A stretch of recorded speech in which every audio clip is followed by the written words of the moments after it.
엄마 정말 너무한 거 아니야? 김장의 사위 도움을 왜 받아? 왜 일을 시키냐고. 얼마 안 시켰어.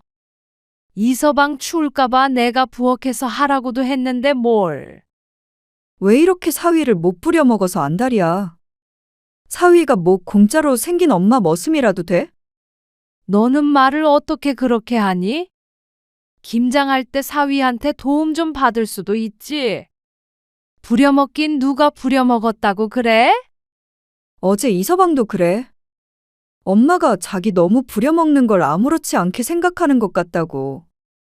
오늘 이야기 속 주인공은 65세 심재숙 씨입니다. 그리고 그녀의 딸과 사위에 관한 이야기이죠. 심 씨는 애 봐준 공 없다는 말을 몸소 깨닫게 되었습니다. 2년간 어린 손주를 거의 매일 봐줬는데 1년에 한 번씩 하는 김장도 못 도와주겠다는 딸과 사위가 어처구니 없었습니다.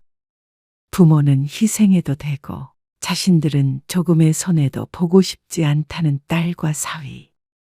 그러면서 김장할 때 사위를 부려먹지 말라고 얼마나 난리를 치던지 심 씨는 혼이 나가는 기분이었습니다. 며느리가 시집에서 김장 돕는 건 당연하게 생각하면서 사위는 뭐가 그렇게 달라서 백년 손님을 운운하며 눈치를 봐야 하는 것인지 몰랐습니다. 이게 다 딸이 친정엄마를 업신여겨서인 듯 했습니다. 그렇다면 심 씨 또한 딸과 사위가 자신을 부려먹는 걸 참을 이유가 없었습니다.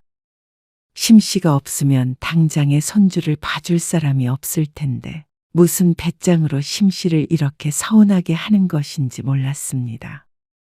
손주를 돌봐주는 걸 끊은 뒤에야 후회할 테죠. 하지만 심 씨는 마음을 독하게 먹었습니다. 고마운 줄 모르고 부모를 부려먹는 딸과 사위에게 가르침을 주기로 했습니다. 심 씨는 딸이 하나, 그리고 아들도 하나 있었습니다.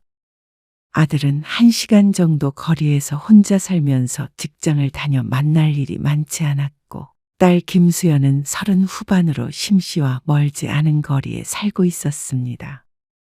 거리가 가까운 것도 있지만 심 씨가 손자를 봐주고 있어서 더 가깝게 지낼 수밖에 없었습니다. 엄마, 홍제 좀 봐줄 수 있어? 어린이집 끝나고 몇 시간만 데리고 있어주면 되는데. 어느 날 딸이 심 씨에게 부탁을 해왔습니다. 손자가 어렸을 때는 딸이 휴직을 해서 키웠는데 돌이 지나면서 어린이집에 보냈고 딸은 복직했습니다. 안사도는 워낙 멀리 살아서 애초에 부탁할 수도 없었고 사람을 알아본다고 하더니 그게 잘 안 된 모양이었습니다. 나도 봐주고 싶은데 어떻게 그러냐. 이 나이에 손주 봐줬다가는 허리 부러져. 손자를 봐달라고 하니 난감했습니다. 그리고 아르바이트를 하고 있기도 해서 곤란했습니다. 그리고 엄마 오후에 일하고 있는 거 알잖아. 식당에서 일하면서 소소하게 용돈벌이를 하고 있었는데 그것 때문에라도 안 됐습니다. 그런데 딸이 애를 돌봐주면 돌봄비를 주겠다길래 솔깃했죠. 얼마 줄 건데? 100만 원 정도 줘도 돼. 3시 반부터 7시까지만 봐주면 되는데, 주중에만. 100만 원으로 무슨 애를 보라는 거야? 그럴 거면 그냥 식당 다니는 게 낫지. 식당도 저녁에만 일했는데 120만 원을 받고 있었습니다. 그러니까 심 씨가 손해보는 것이었죠. 그래도 애 밥 먹이거나 씻길 필요도 없고, 그냥 7시까지 데리고만 있어주면 되는데, 식당 일보다는 쉽지 않을까? 애를 어떻게 데리고만 있어? 칭얼거리면 안아줘야 되고, 놀아줘야 되고 그런데 150만 원은 줘야지. 150만 원? 딸은 깜짝 놀란 것 같았습니다. 하지만 요새 애 봐주면서 그 정도 돈도 안 받는 사람이 어딨나 싶었습니다. 남이었다면 절대 듣지 않을 부탁이었죠. 그러면 150만 원 드릴게요. 딸은 고민하는 듯 하더니 한숨 섞인 대답을 내뱉었습니다. 심 씨는 그렇다면 딸의 제안이 나쁘지 않다고 생각했습니다. 어쨌거나 딸의 말처럼 식당 일보다는 훨씬 편할 테니 말이죠. 손자도 보고 돈도 버니까 나은 선택인 것 같았죠. 결국 그때부터 심 씨는 오후마다 딸의 집으로 출퇴근했습니다. 다행히 야근이 잦은 직장은 아니라서 6시 반에서 7시 사이에는 딸이 꼬박꼬박 집에 왔습니다. 오늘 별일 없었어? 별일이 있을 게 뭐가 있어. 그냥 어린이집 다녀와서 거실에서 놀았지. 찬장에 있던 간식 꺼내서 줬고. 이서방 언제 와? 한 30분 정도면 오지 않을까? 그러면 이서방한테 태워달라고 해야겠다. 사위가 늦으면 버스 타고 집에 가곤 했는데 일찍 온다니 다행이었습니다. 몸이 힘든데 집까지 버스 타고 싶지 않았습니다. 사위가 태워주면 10분 안에 도착하니까 그 편이 나을 것 같았습니다. 손자는 얌전한 편이라 손은 많이 가지 않았지만 그렇다고 애를 보는 게 쉬운 일은 아니었습니다. 조금씩 걷게 되자 소파에 누워 있다가도 금방 가서 붙들어야 했으니 말이죠. 저녁 먹고 가요. 아니야. 요새 소화 안 돼서 집에서 그냥 누룽지 끓여 먹을 거야. 저녁에 종종 딸 집에서 밥을 먹고 가기도 했는데 오늘은 집에 빨리 가서 쉬고 싶었습니다. 딸의 말처럼 30분 정도 지나자 사위가 도착했습니다. 나 좀 집에 데려다 줘. 아, 네. 장모님, 사위는 가방을 두더니 다시 신발을 신었습니다. 사위의 차를 타고 도심을 살짝 벗어나자 한산한 동네가 나왔습니다. 심 씨는 마당에 있는 아담한 단독주택에 살고 있었습니다. 아, 이서방. 잠깐 들어와서 뭐 좀 해줘. 네. 사위가 차에서 내려서 심 씨를 따라 들어왔습니다. 이거 옷장 좀 옆으로 치워봐. 천장에서 물이 샌 것 같은데 주말에 사람 오기로 했거든.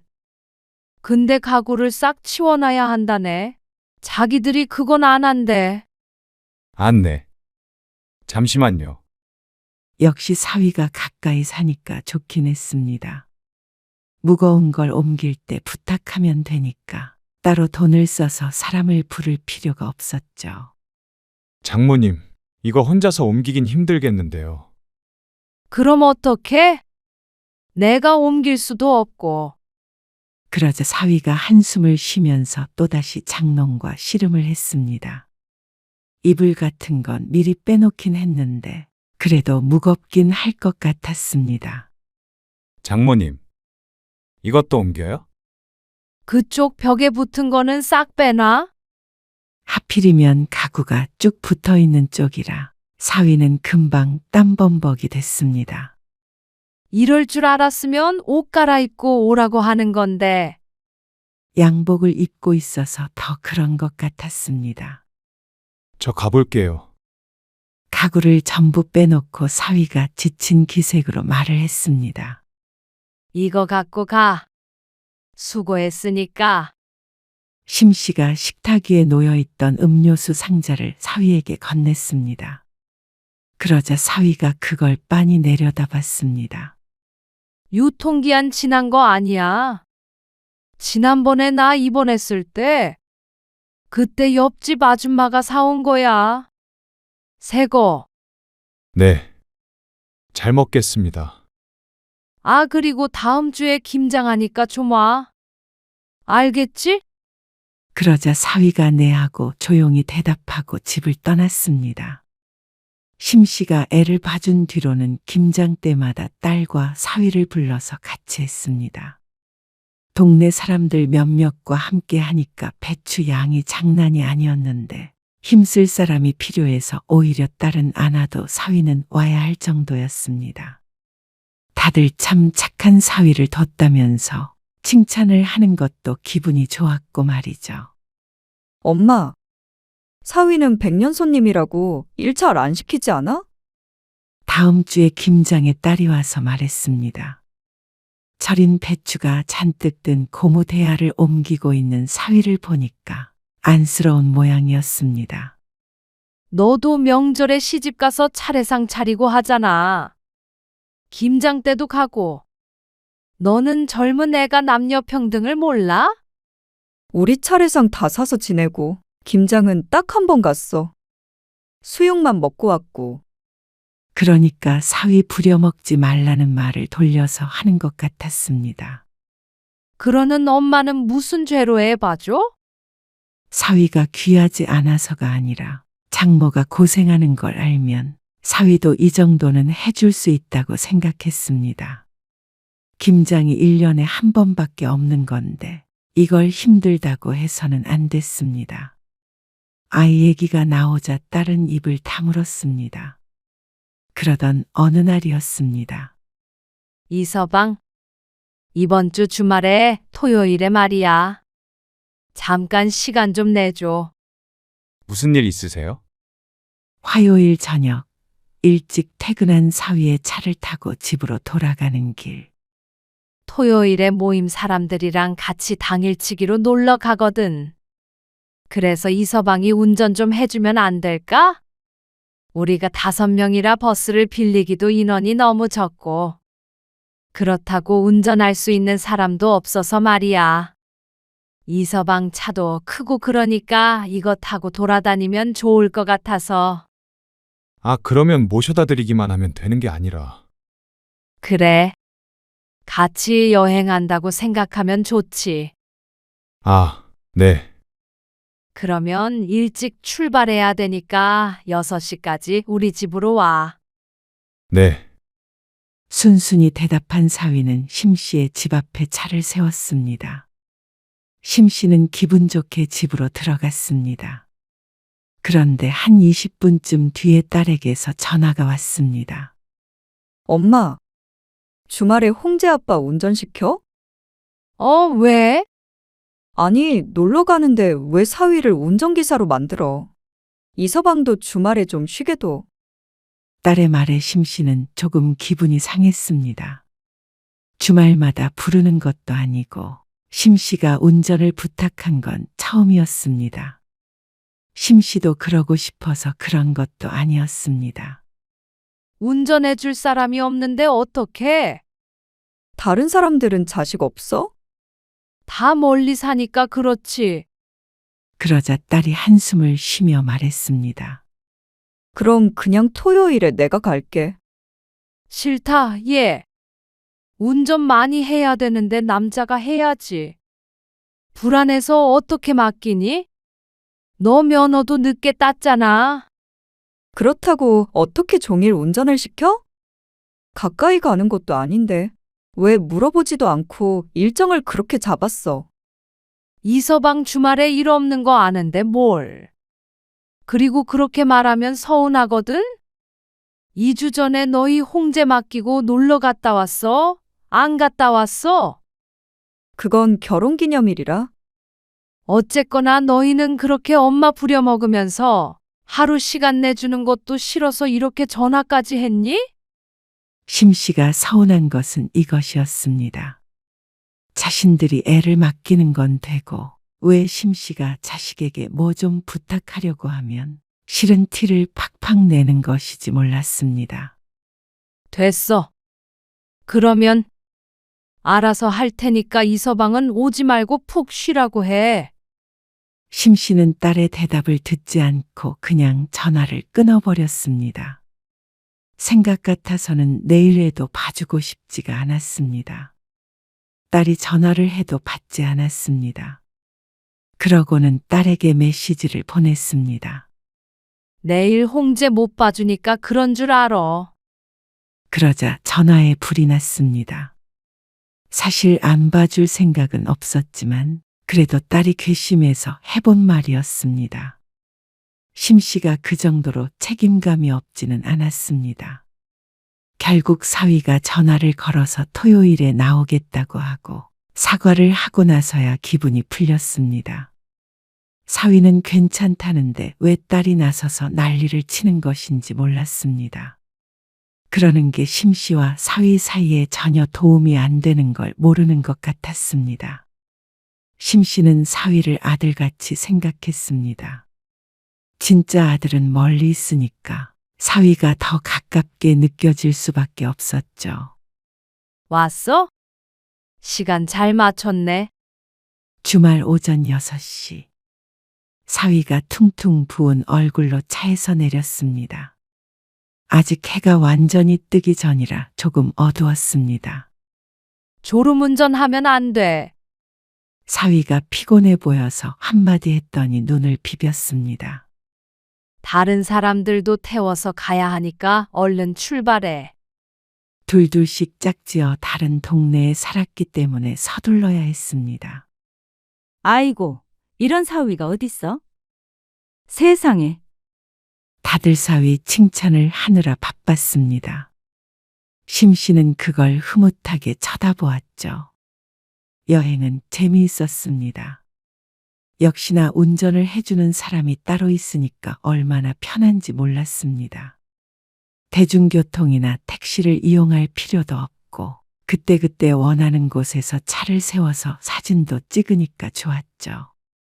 아이고, 종일 얻어타서 미안하네.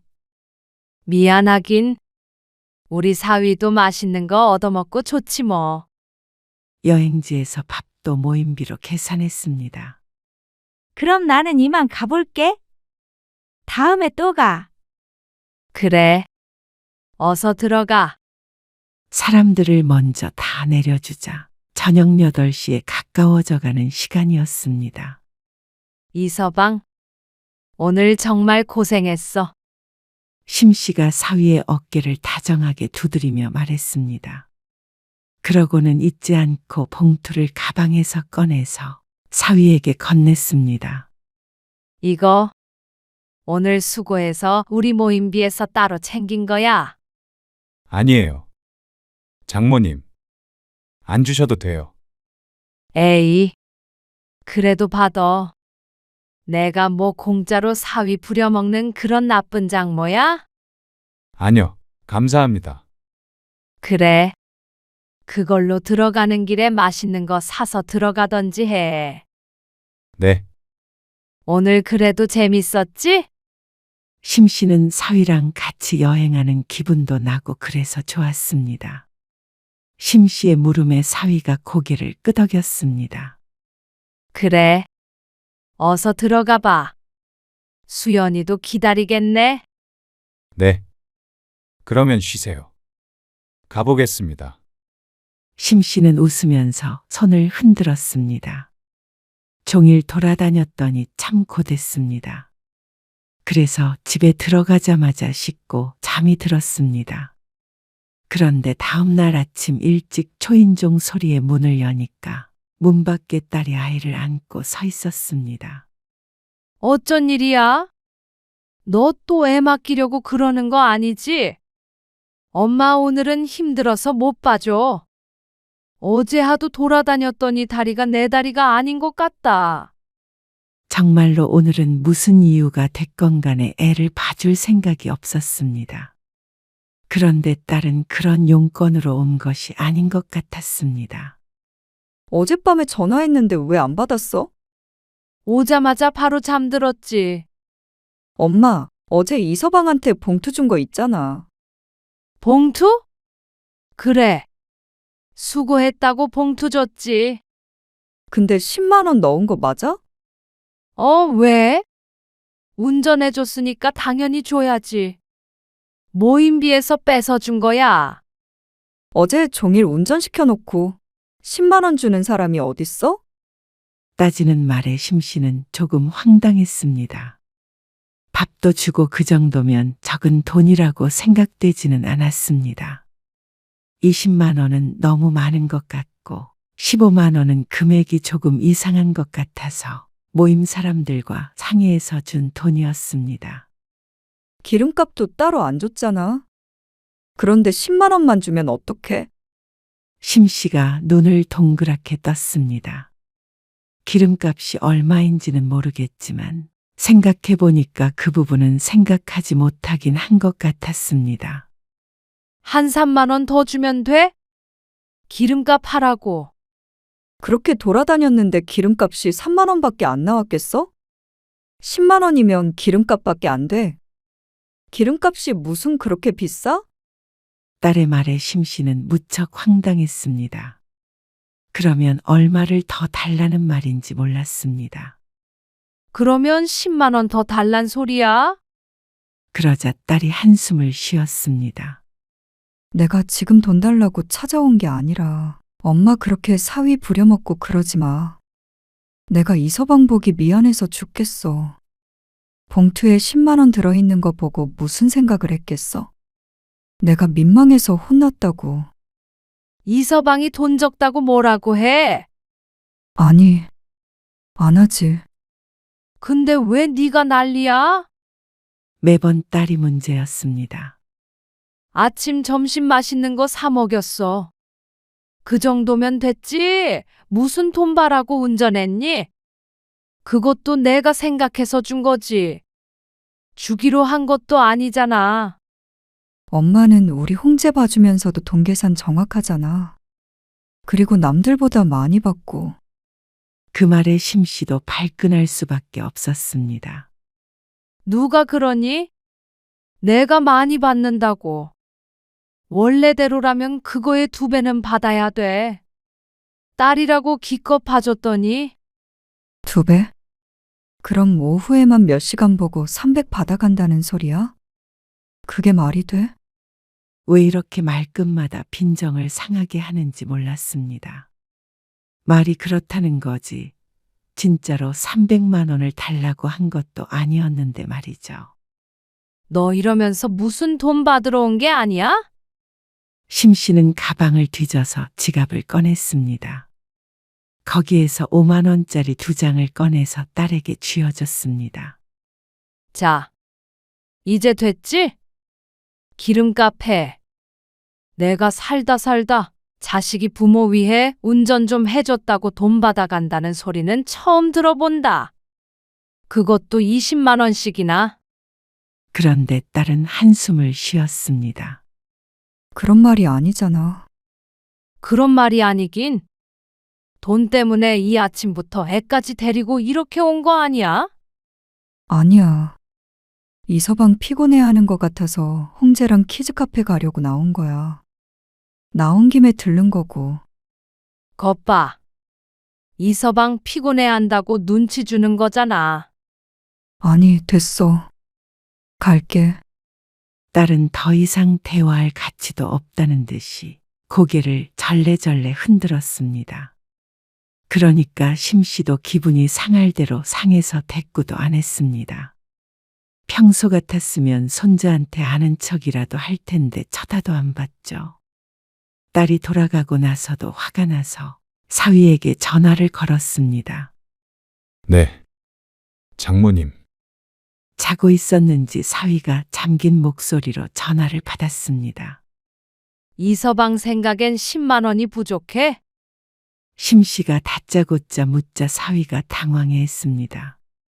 아니요. 챙겨주셔서 감사합니다. 역시나 딸이 지 혼자 생각하고 지 혼자 엄마가 못마땅해서 찾아온 것 같았습니다. 내가 무서워서 사위한테 부탁도 못하겠어. 아니에요. 장모님. 홍제 엄마가 뭐라고 했어요? 참나. 내가 이서방 부려먹는다고. 그러지 말라잖아.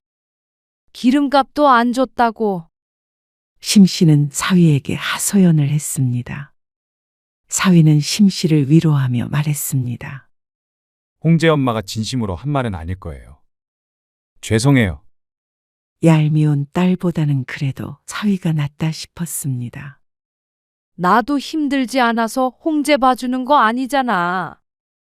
근데 가족이니까, 내 자식이니까 서로 희생하는 부분이 있어도 어쩔 수 없었던 거지. 네. 알죠. 그때는 그렇게 안 된다는 거 억지로 부탁하더니 내가 뭐 좀 해달라고 할 때마다 이렇게 쫓아와가지고 뭐라고 하니까 내가 속상해 안 속상해? 속상하시겠죠. 죄송해요. 운전하는 거 안 힘들었어요. 그래. 내가 이서방 아들처럼 생각하는 거 알지? 네. 그럼요. 사위와 통화를 마치자 그래도 조금 마음이 풀어졌습니다. 딸은 그날 이후로 사위와 무슨 얘기를 했는지, 심씨가 사위를 불러 문짝을 고쳤을 때도, 텔레비전이 고장나서 내다버릴 때에도 딸은 별말을 하지 않았습니다. 너 감기 걸렸어? 딸이 먼저 퇴근해서 저녁을 차리고 있었습니다. 오늘은 저녁을 먹고 가려고 소파에 앉아서 밥이 다 될 때까지 텔레비전을 보고 있었습니다. 그런데 부엌에서 자꾸만 기침 소리가 났습니다. 으슬으슬한 것 같더니 감기 기운이 있나 봐. 찌개에 침 안 튀게 해. 나이 들면 감기만 걸려도 온몸이 아파. 알았어요. 아참. 다음 주에 김장할 거야. 그러자 딸이 부엌에서 나와 봤습니다. 김장? 해야지, 우리도. 토요일 새벽에 와. 오래 절여야 되니까. 알겠어요. 올해는 더 많이 할 거야. 원래 많이 했잖아. 식구도 얼마 없는데 왜 자꾸 늘려? 네 이모도 보내달라고 그러고. 동네 사람들도 좀 나눠주고 해야지. 그러자 딸이 한숨을 쉬었습니다. 그냥 각자 먹을 거 자기가 하면 안 돼? 너는 애가 왜 이렇게 정이 없어? 원래 김장은 다 같이 하고 다 나눠 먹고 하는 거야. 그런데 딸의 감기가 심상치 않아 보인다고 생각했는데 그 다음 주에 탈이 났습니다. 우리 다 감기 걸려서 고생 중이야. 얘 그래도 김장에는 와야 해. 홍재도 아파서 오늘 오전에 병원 다녀왔어. 목요일에 받은 전화였습니다. 이서방은? 이서방도 훌쩍거려. 걱정이었습니다. 이러다가 김장에 못 온다고 하면 지장이 컸습니다. 약 부지런히 먹어. 토요일에는 꼭 와야 하니까. 알았어. 그런데 금요일 밤 결국 딸에게서 못 올 것 같다는 말을 들었습니다. 건강관리를 좀 잘하지. 왜 하필이면 김장하는 날에 이러는지 몰랐습니다. 김장하기 싫어서 꾀병이라도 부리나 싶었습니다. 너는 못 와도 이서방은 와야 해. 이서방도 몸 안 좋대. 심한 거 아니면 웬만하면 오라고 해. 그 고무통이랑 그런 걸 어떻게 여자들끼리 옮겨? 지훈이 오라고 하면 안 돼? 그러면 일찍 말했어야지. 어떻게 당장 내일 아침에 오라고 해? 가깝지도 않은데. 동네에 다른 아저씨들 없어.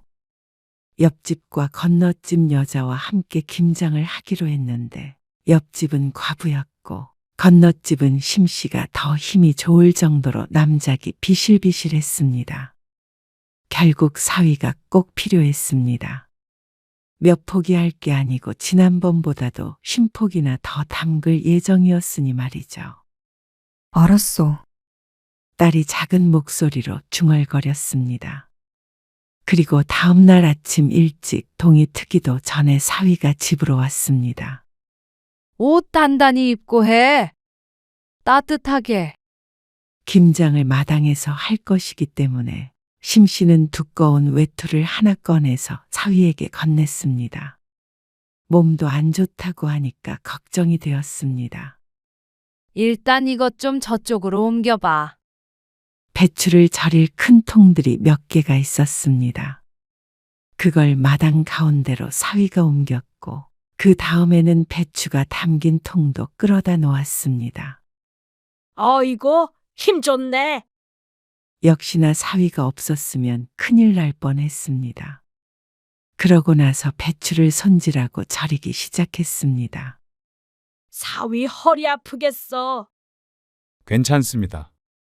잠깐 앉았다가 해. 구부정한 자세로 소금을 뿌리고 배추를 옮기고 하니까 힘들 만도 했습니다. 심씨는 잠시 사위를 쉬게 했습니다. 그러다가 또 일을 시작했는데 심씨도 힘들었습니다. 그래도 사위는 젊어서 팔팔해 보였습니다.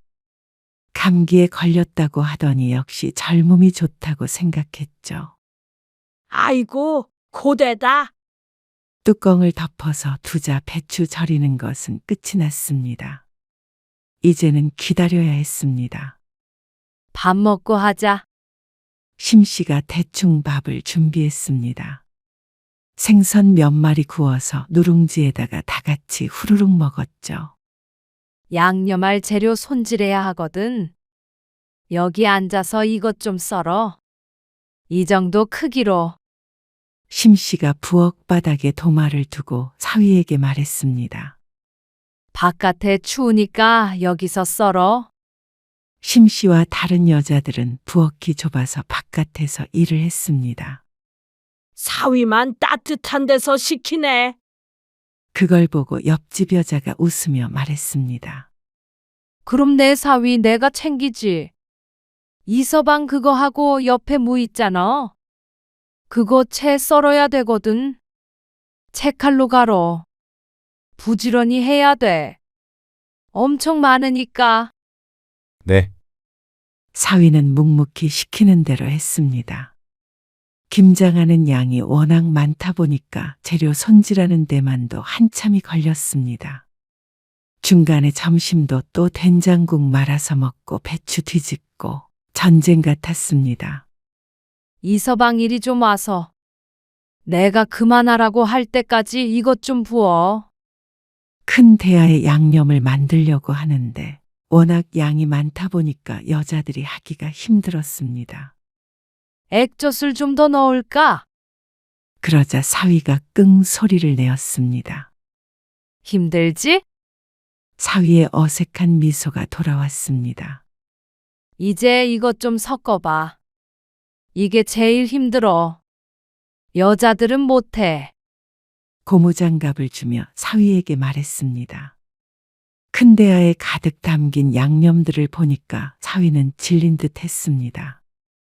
허리를 굽히고 양손으로 양념을 섞기 시작한 사위가 힘든지 자꾸만 윽 소리를 냈습니다.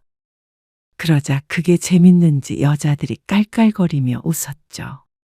온몸을 써야지. 온몸을. 네.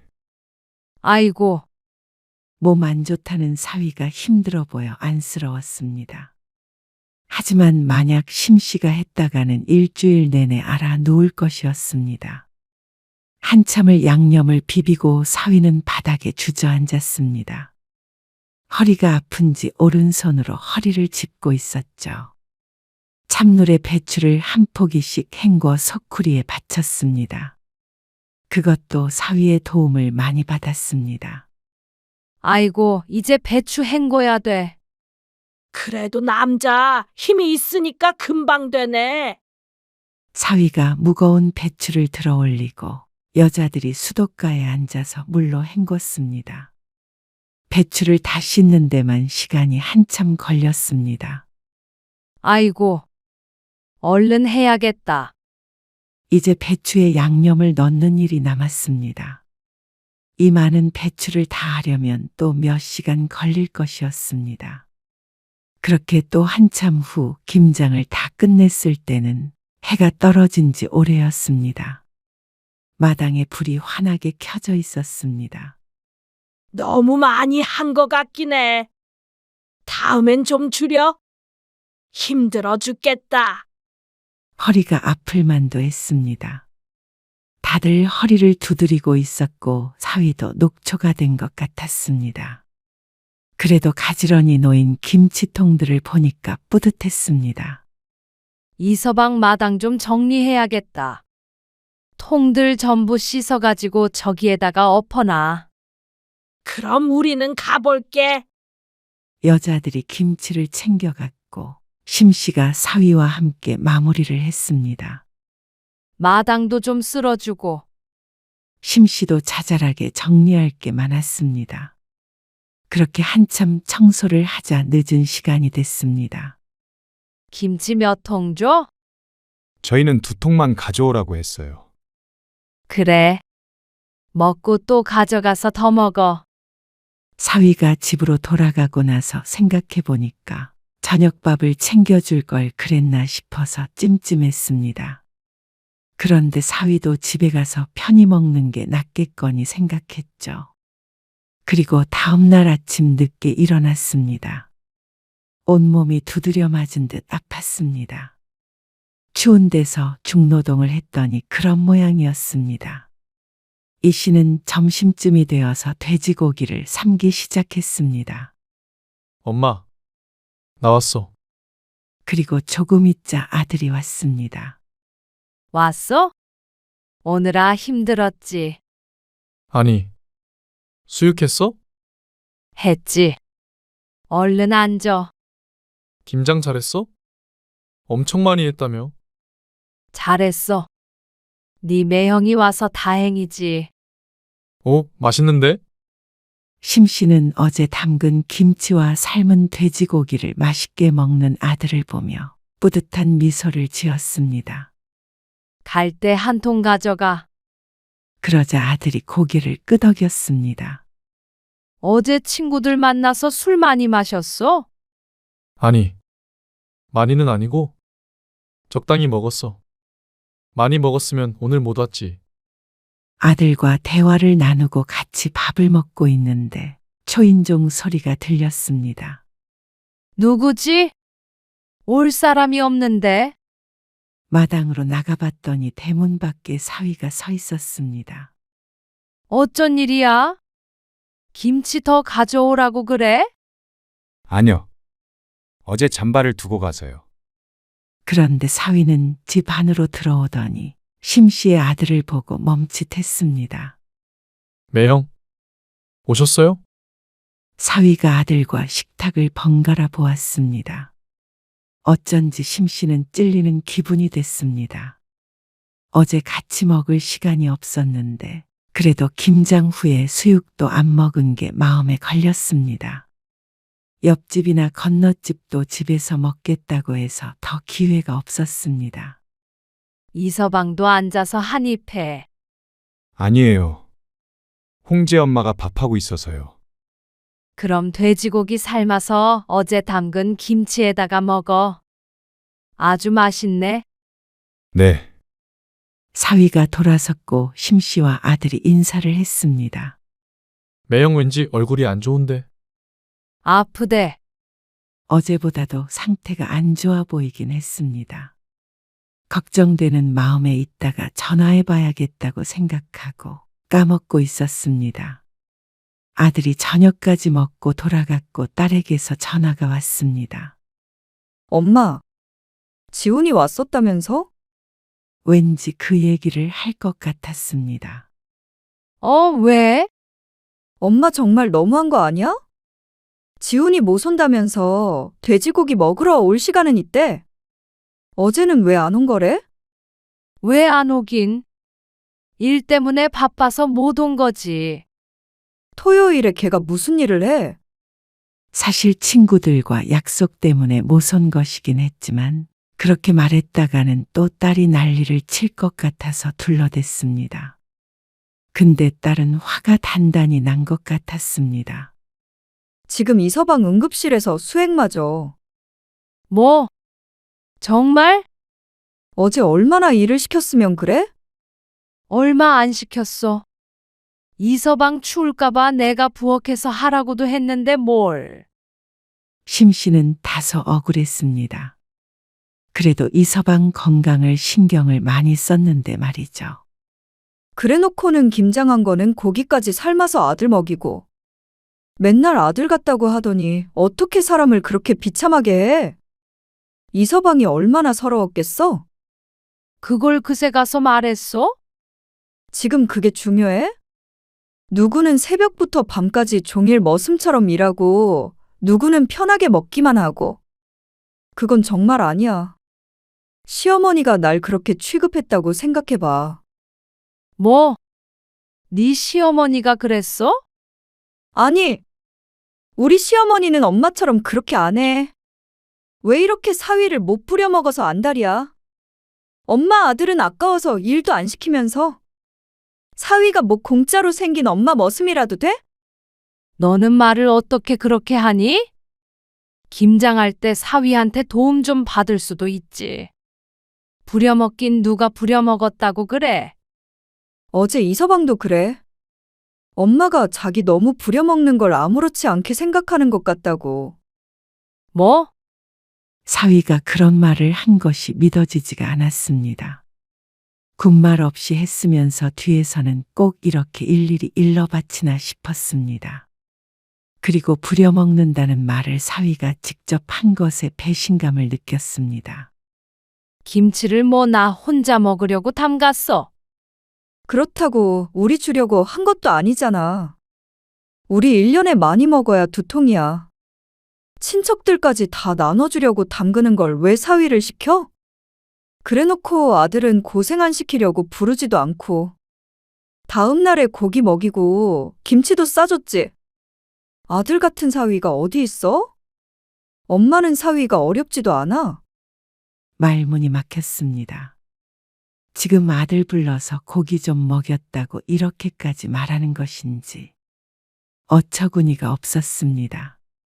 심씨가 자기들을 위해 해준 것들이 있는데 그런 것들은 전부 까먹어버리고 지들이 희생한 것만 생각하니까 할 말도 없었습니다. 그래. 이제 이서방 절대 김장에 안 부를게. 그리고 주말마다 불러서 뭐 옮겨라, 뭐 고쳐라. 그것도 하지 마. 동네 사람들한테 부탁하면 되잖아. 심씨는 말문이 막혔습니다. 제발 이서방 좀 괴롭히지 마, 어?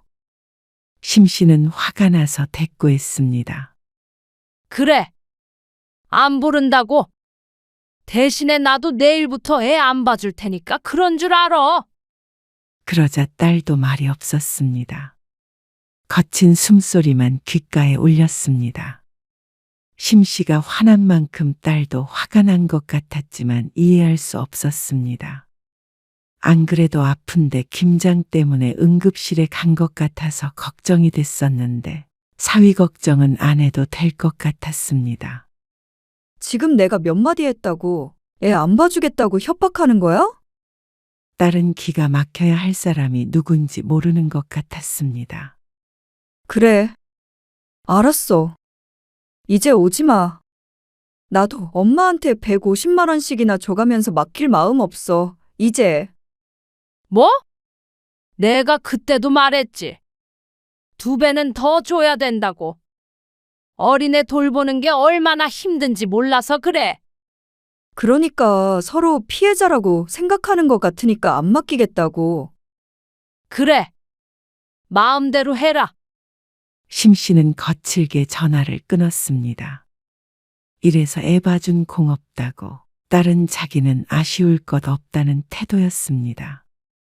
심씨는 다음 날 정말로 딸의 집으로 가지 않았습니다. 그런데 딸도 전화 한 통 없었습니다. 독한 기집애. 못 이기는 척전화 한 통이라도 했다면 심씨도 손자를 봐주러 갔을 것이었습니다. 심씨가 아니면 봐줄 사람을 당장 구하기 힘들 테니 말이죠. 그런데 어떻게 해결했는지는 모르겠지만 이제 정말로 심씨에게 애를 안 맡길 모양이었습니다. 그날 이후로 심씨는 할 일이 없어졌습니다. 그리고 일주일 정도 지나자 조금 걱정되는 것도 있었습니다. 딸에게 받는 150만 원이 심씨의 생활비였는데 그게 당장 다음 달부터 끊긴다면 심씨도 다시 아르바이트를 찾아봐야 할 것 같았습니다. 젊을 때는 그래도 벌어야 노후에 덜 까먹으면서 살 수 있으니 말이죠. 그렇게 생각하니까 딸이 더 괘씸했습니다. 멀쩡히 잘 다니던 식당도 그만두게 하더니 이제 와서 갑자기 이렇게 나 몰라라 하나 싶었죠. 한 달이 지나자 심씨가 못 참고 먼저 딸에게 전화를 걸어보았습니다. 그러니까 받질 않았습니다. 답답한 마음에 사위에게 전화를 걸었습니다. 그러자 신호음이 한참 울리더니 사위가 전화를 받았습니다. 이서방. 네. 장모님, 지난번에 말이야, 김장하고 나서 병원 갔다면서? 아, 네. 아이고, 젊은 사람이 비리비리하게 하니, 내 말은. 고생했다, 이 말이지. 미안한 마음에 주저리 아무 말이나 나왔습니다. 이제 몸 좀 괜찮아? 한참 지났는데요. 뭘? 다른 게 아니고. 홍제는 어떻게 했어? 누가 봐줄 사람이 있는 거야? 아, 애엄마가 도움이 있었어요. 어이고, 금방 구했네. 어색한 침묵이 흘렀습니다. 계속 그렇게 사람 쓰려고 그래. 어떤 사람인지도 모르고 사람 쓰기 싫다고 그랬잖아. 이제 어쩔 수 없죠. 근데 잘 봐주셔서 괜찮아요. 애를 잘 봐준다는 말에 왠지 모르게 서운한 감정이 들었습니다.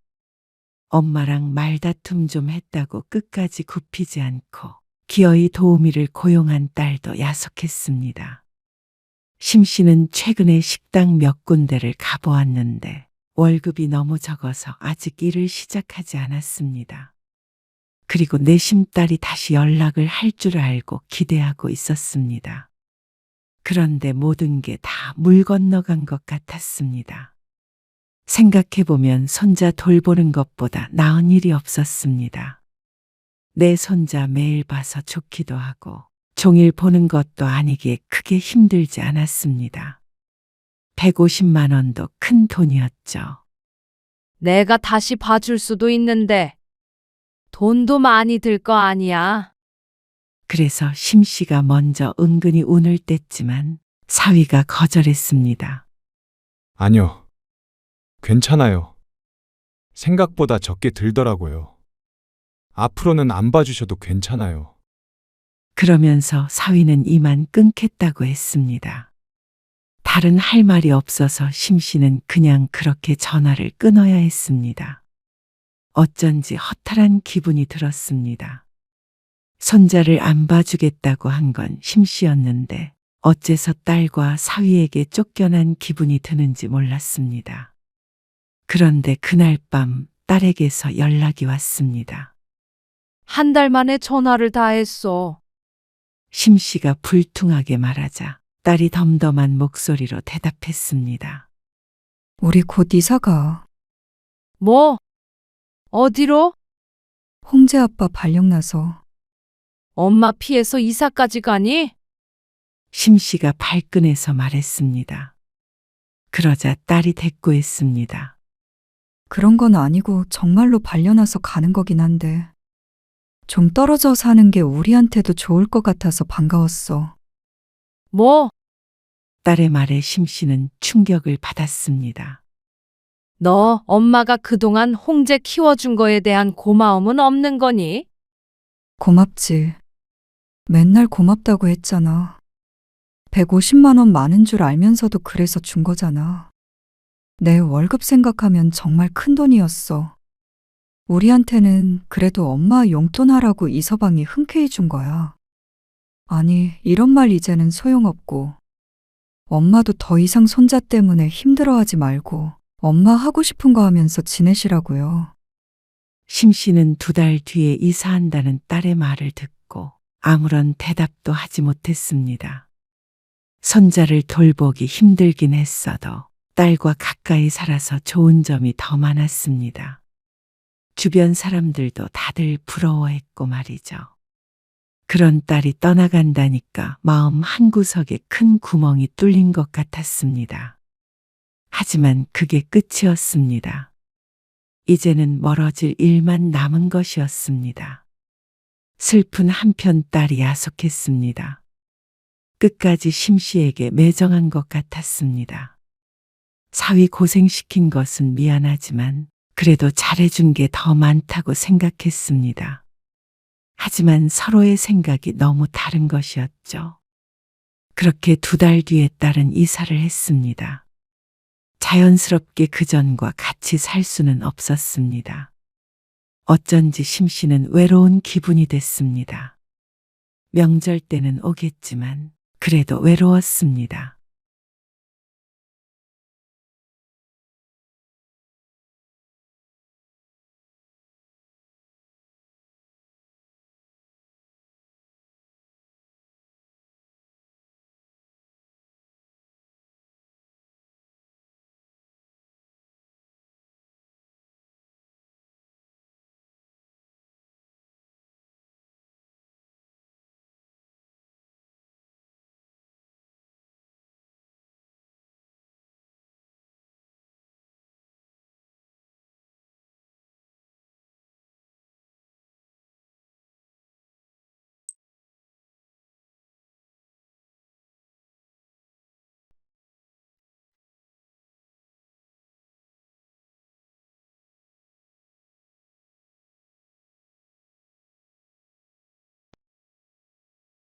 엄마, 나 용돈 좀 줘.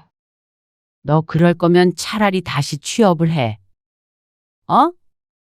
그러면 애기 안 가질 거냐고 시어머니가 엄청 뭐라고 하실걸.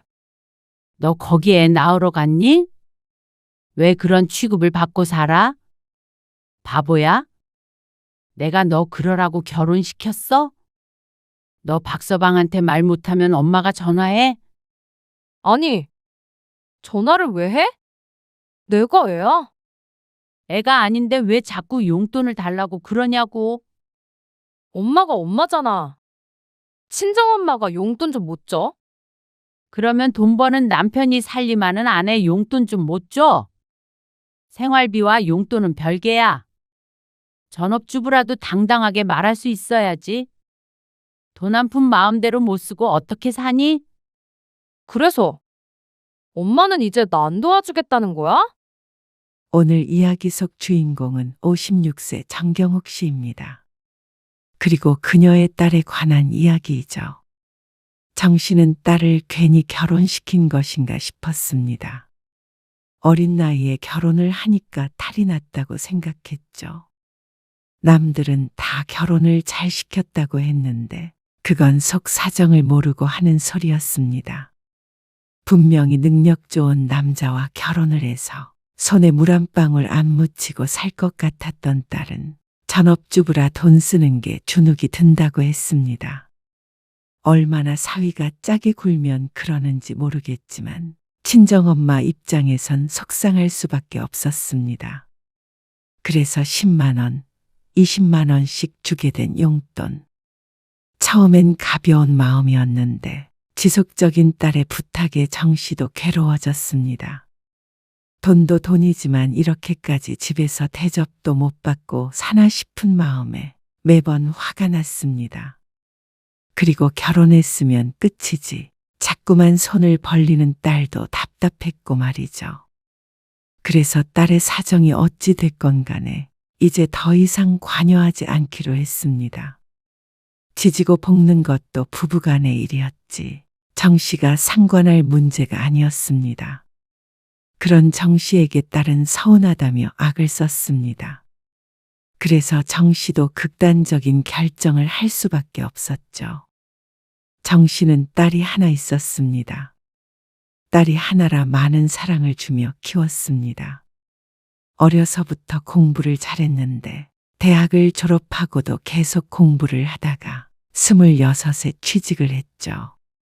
들어간 직장이 좋은 편이라 이제 딸에 관해서는 걱정은 끝이라고 생각했습니다.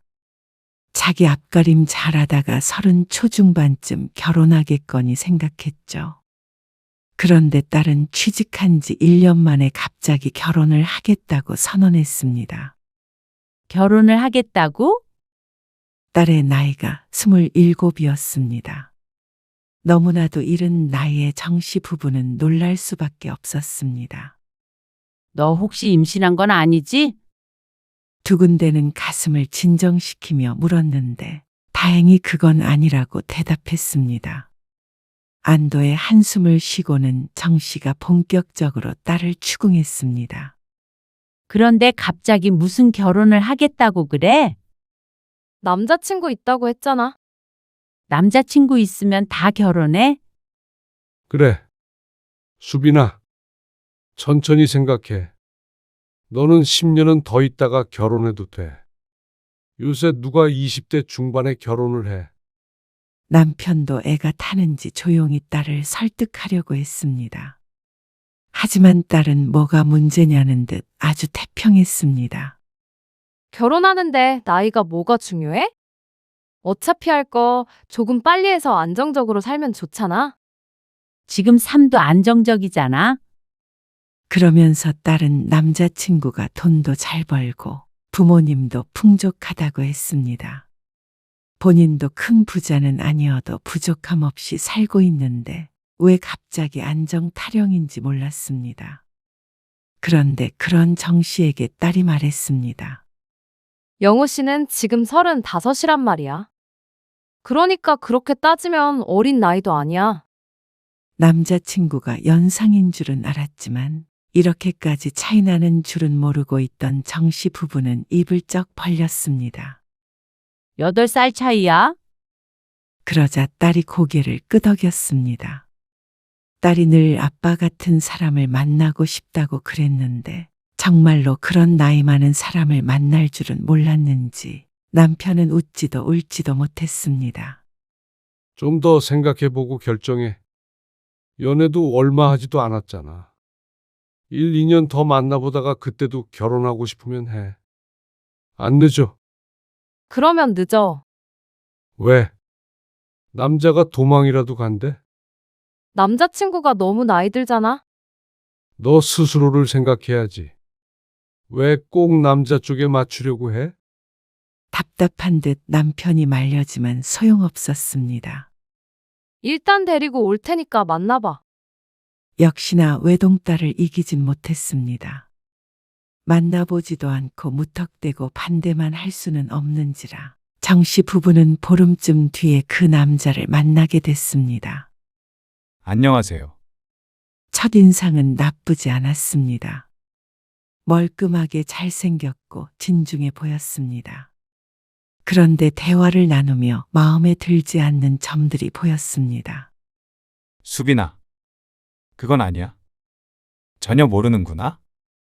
어떤 주제로 대화를 나누고 있다가 딸이 한마디 하면 그걸 꼭 고쳐주려고 했습니다. 딸이 잘 모르고 한 말이긴 했지만 사실 그게 맞든 안 맞든 일단은 정씨의 딸이 아무것도 모른다는 듯한 취급이었습니다. 그러니까 딸이 민망한 표정을 지었습니다. 아, 몰랐네. 남자친구의 회사에 관한 이야기니까 잘 모를 수도 있었습니다. 정씨도 잘 모르니까 그냥 듣고만 있었는데 그걸 굳이 그렇게 콕 집어내야 했나 싶었습니다. 수빈이가 아직 어려서. 정씨가 말하자 끝까지 듣지도 않고 남자가 대답했습니다. 네. 제가 잘 가르치면 되죠. 그 말에 기분이 요상했습니다. 묘하게 기분 나쁜 말이었습니다. 그게 자신이 너무 딸을 과보호해서 그런 것인지 몰랐습니다. 하지만 남편도 마찬가지인지 미소 지은 입술이 삐뚤음했습니다. 엄마, 오늘따라 밥이 더 맛있다. 그래? 많이 먹어. 남편이 남자와 대화를 하길래 정씨도 딸과 몇 마디 주고받았는데 그때 갑자기 바람 빠지는 웃음소리가 들렸습니다. 그래서 쳐다보자 딸의 여자친구가 비웃음을 짓고 있었습니다.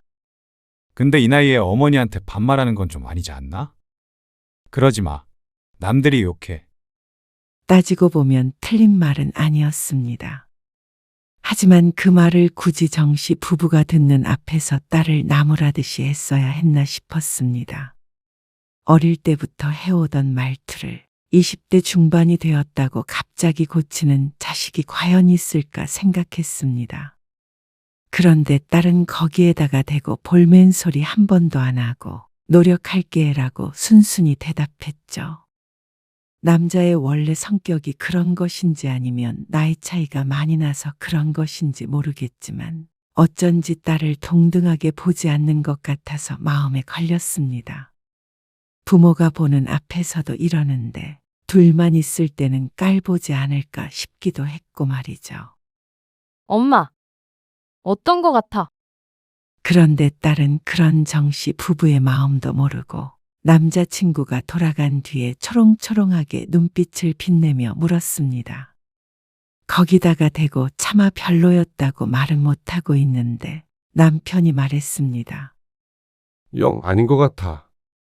널 왜 그렇게 무시하는 거야? 무시? 아니야. 영우 씨 그런 사람 아니야. 딸은 그저 해맑아 보였습니다. 이상하다고 느낀 건 정씨 부부뿐인 듯 했습니다. 나 결혼하고 싶어. 결혼하면 손에 물 한 방울 안 묻히게 해준대. 아이고, 그 말 듣고 결혼하는 애가 어디 있니? 정말 그렇게 할 수 있어. 영우 씨 능력도 있고 나는 몸만 가면 돼. 뭘 위해서 결혼을 하고 싶은지 몰랐습니다. 그래서 반대하고 싶었습니다. 나 진짜 행복하게 잘 살게. 엄마. 아니, 잘 살게요. 하지만 남자친구를 만나고 행복하다는 딸. 앞으로도 행복하게 살겠다는 딸의 말에 정씨 부부가 질 수밖에 없었습니다. 단편적인 모습만 보고 사람을 판단할 수 없었고 딸의 안목을 믿자 싶었습니다. 딸의 고집의 결혼은 결국 하게 될 텐데 끝까지 반대해서 축하도 제대로 못해주고 보내고 싶지는 않았죠. 딸의 말대로 집도 혼수도 전부 남자 쪽에서 하겠다고 했습니다. 정말로 몸만 들어오라는 말에 정 씨는 고개를 저었습니다.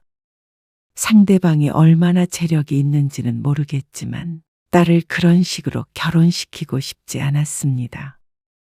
괜한 자격지심이라고 한데도 할 말 없었습니다.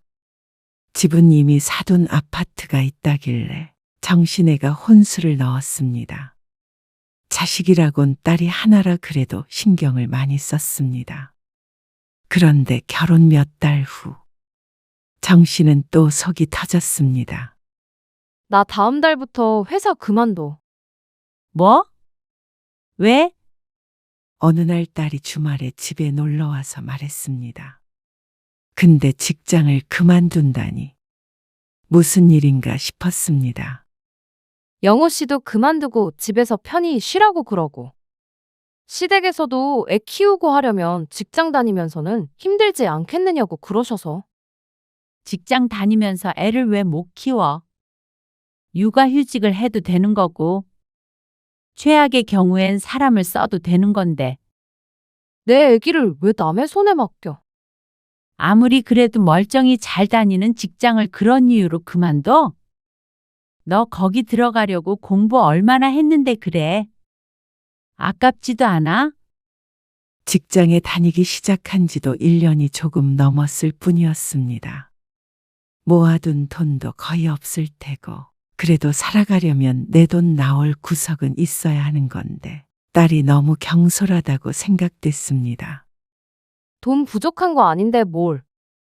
박서방 돈 잘 버니까? 그건 그거고, 너도 네 커리어라는 게 있잖아. 그게 아니더라도 너도 네 용돈 정도는 벌어야 할 거 아니야?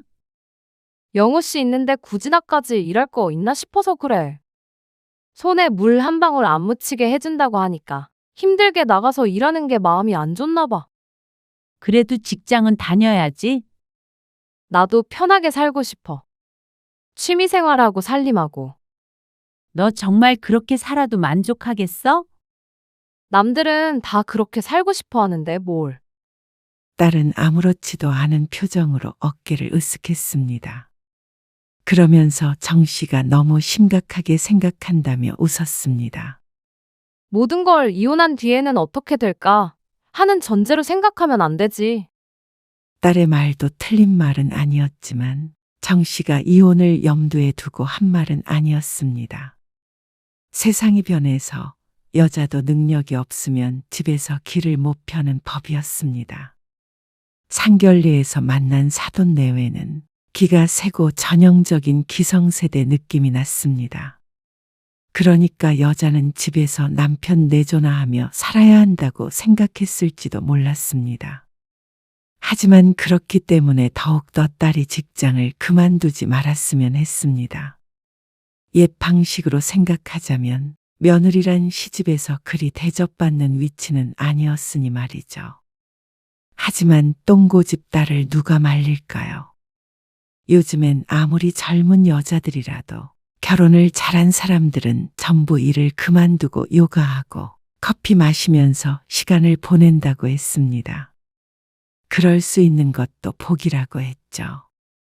딸이 공부도 잘했고 직장에 자부심도 있어서 그런 삶을 동경하는 줄도 몰랐습니다. 자기가 그런 삶을 살고 싶다는데 뜯어 말린다고 되질 않았습니다. 결국 딸은 다음 달에 직장을 그만뒀습니다. 그래도 직장을 그만두고 나니까 좋은 점도 있었습니다. 엄마, 이거 맛있지? 요즘 유행하는 케이크래. 딸이 평일 낮에 만나자고 연락을 해왔습니다. 웬 카페에 데려가 줬는데 모처럼 딸과 이런 시간을 보내니 좋긴 좋았죠. 요즘 잘 지내고 있는 거야? 심심하지 않어? 갑자기 일도 안 하고 집에 있으려니까? 집에만 있진 않지. 낮에는 요가도 하고 그래. 영호 씨가 등록해줘서. 그래? 그래도 시간 많을 거 아니야? 그러면 뭐. 책도 보고 그러는 거지. 집에서 TV도 보고. 난 재밌어. 그렇다면 다행이었습니다. 사실 시간이 지나고 보니까 돈이 있다면 굳이 힘들게 일하는 삶보다 여유롭게 사는 게 더 좋을 수도 있었습니다.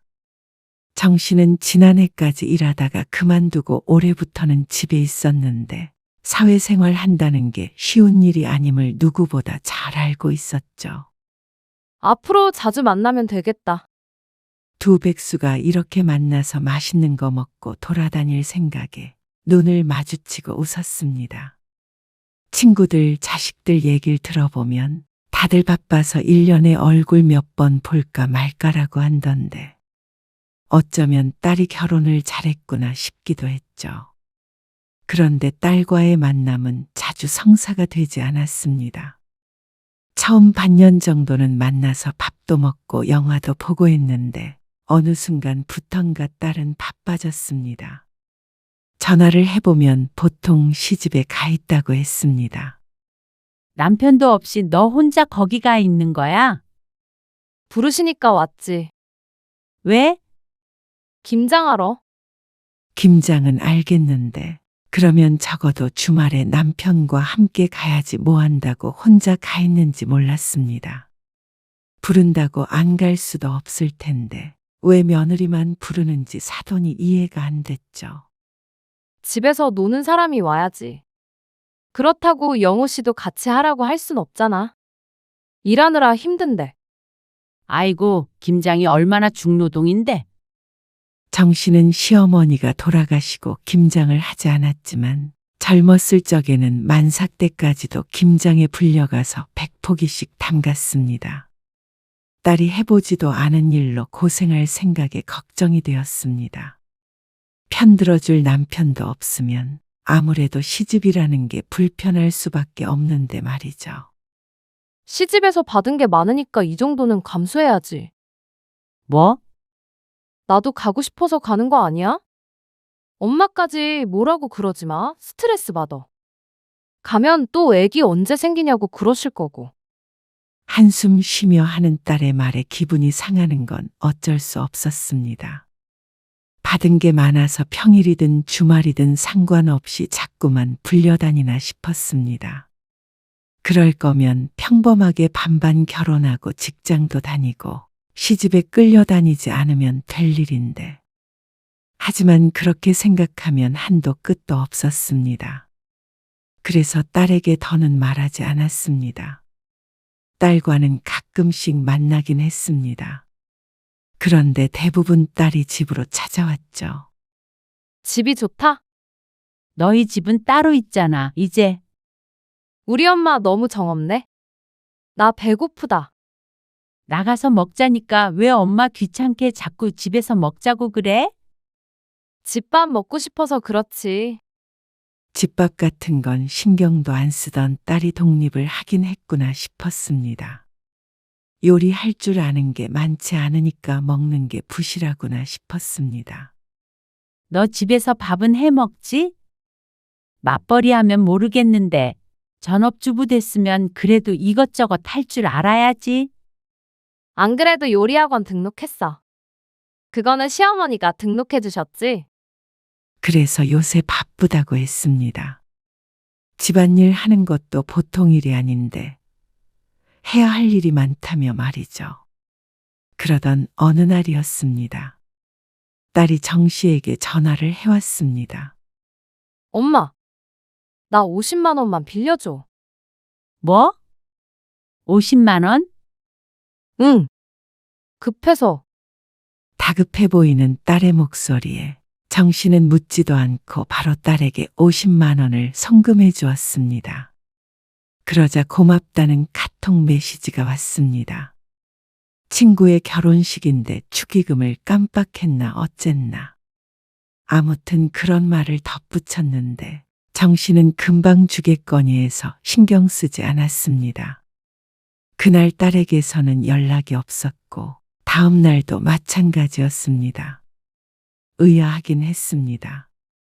기억력이 좋아서 이러컬 잊어버릴 딸이 아닌데 빌려간 돈을 안 갚으니 말이죠. 그런 딸에게 돈을 돌려달라는 말은 하지 않았습니다. 시집간 딸에게 50만 원 정도는 이벤트성으로 용돈으로 줘도 되겠다 싶었습니다.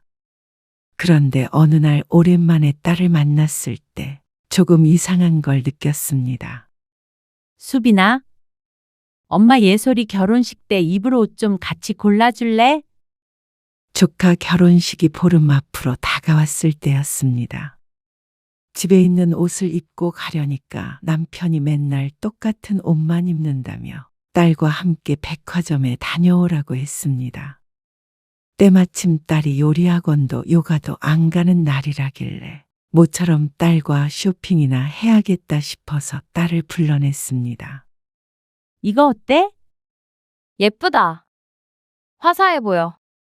갈색 빛의 긴팔 원피스를 들어 몸에 대보자 딸이 고개를 끄덕였습니다.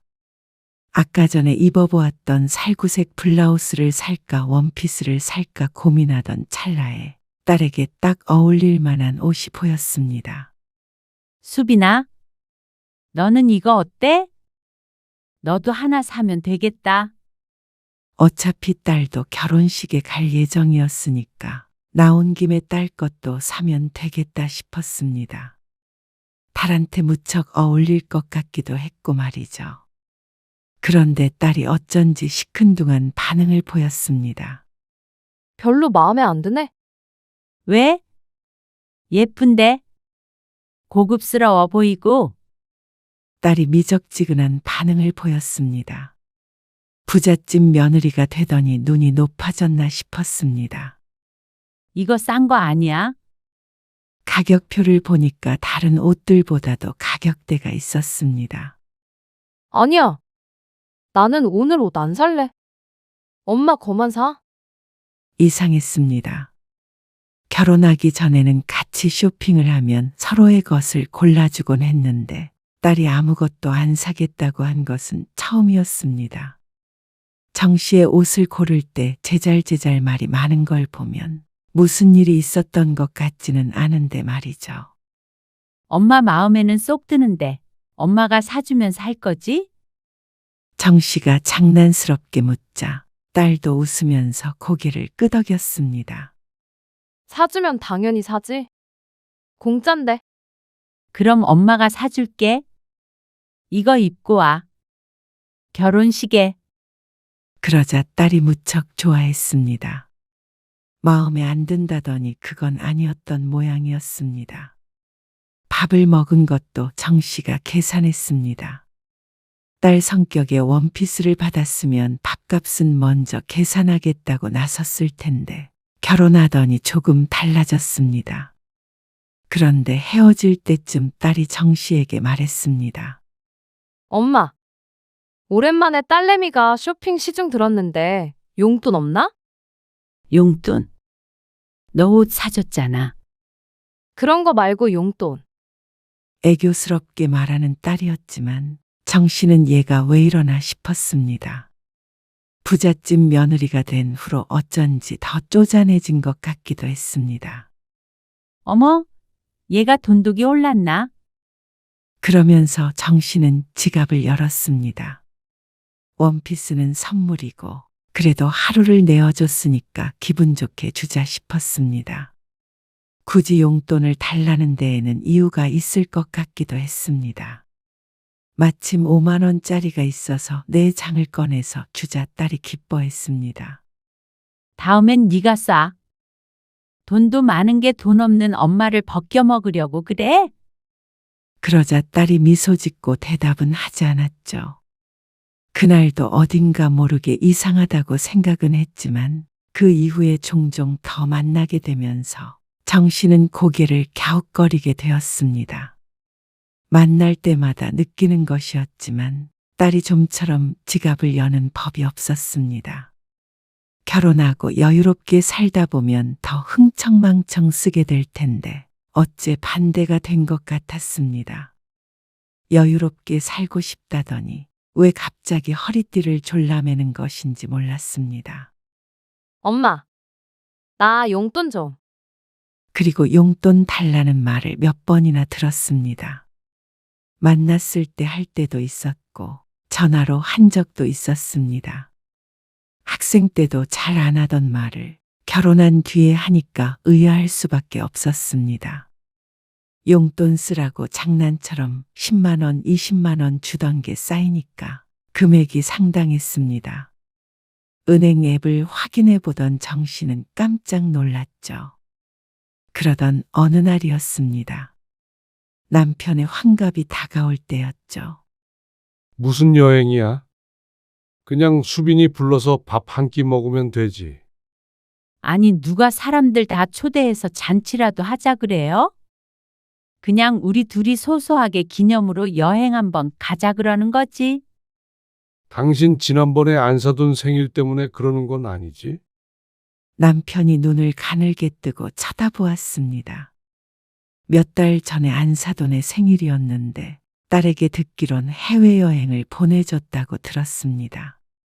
물론 그런 걸 바라고 있는 건 아니었지만 그래도 환갑이고 딸이 결혼하고 처음 돌아오는 생일이니까 딸과 사위가 뭐라도 챙겨주지 않을까 싶었습니다.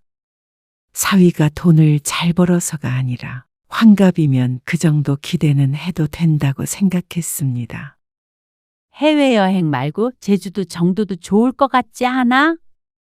남편이 못 말린다는 듯 고개를 저었지만 얼굴에 웃음이 있었습니다.